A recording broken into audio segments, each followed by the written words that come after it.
Good afternoon, RD fans. Well, this is the next project while we're waiting for the 400F engine crank and rebore. This has come in last night from Colin, who's asked me to do a full restoration on it. As you can see, the bodywork's off at the moment.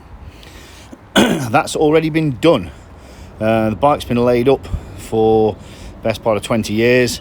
Bodywork was done way back then, wrapped up in bubble wrap and put away.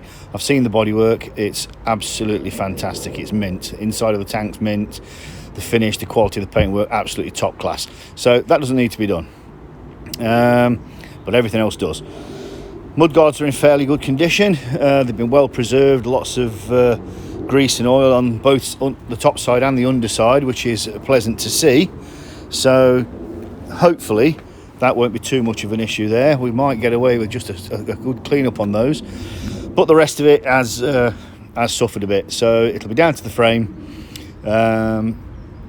fully repainted, the usual black stuff. Then we'll have a look at the engine, split the engine, see what that needs, get that sorted out, go through the carbs, wiring harness refurb, etc. There's a couple of broken bits and stuff on the wiring harness here, for example. That's taken some batter in there, so that wants repairing.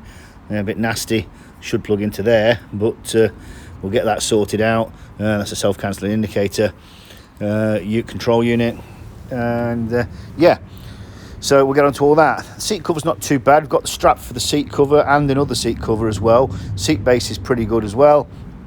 That won't need replacing.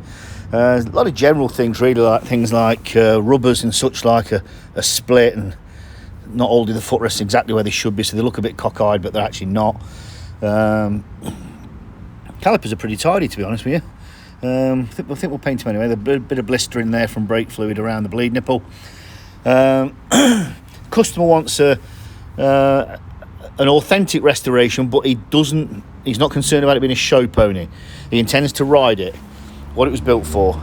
So there'll be the odd slight change. I think he wants some Hagen shocks, and I've already spoken to Martin Newlin, reference some underslung full expansion pipes for it, all-speed Formula 3 style. So that's where we'll be going. So yeah, for your absolute purists, it won't be totally standard, but it'll be everything that's not an obvious modification, such as the exhausts or the shocks, for example. Everything that's not a modification will be back to factory spec. So it'll just be a nice, clean, good example of an RD400. Ignore the 250 bit on the side there. That's purely a spare tank to put on there while the other stuff was away. So the original stuff is all ready to go. So there we go. It's time to start stripping it down. We'll get all the stuff off to the painters, all the stuff off to the platers, all the nickel, etc. And then once that's back, we'll start building it up. I'll be doing some more videos along the way as the bike comes apart.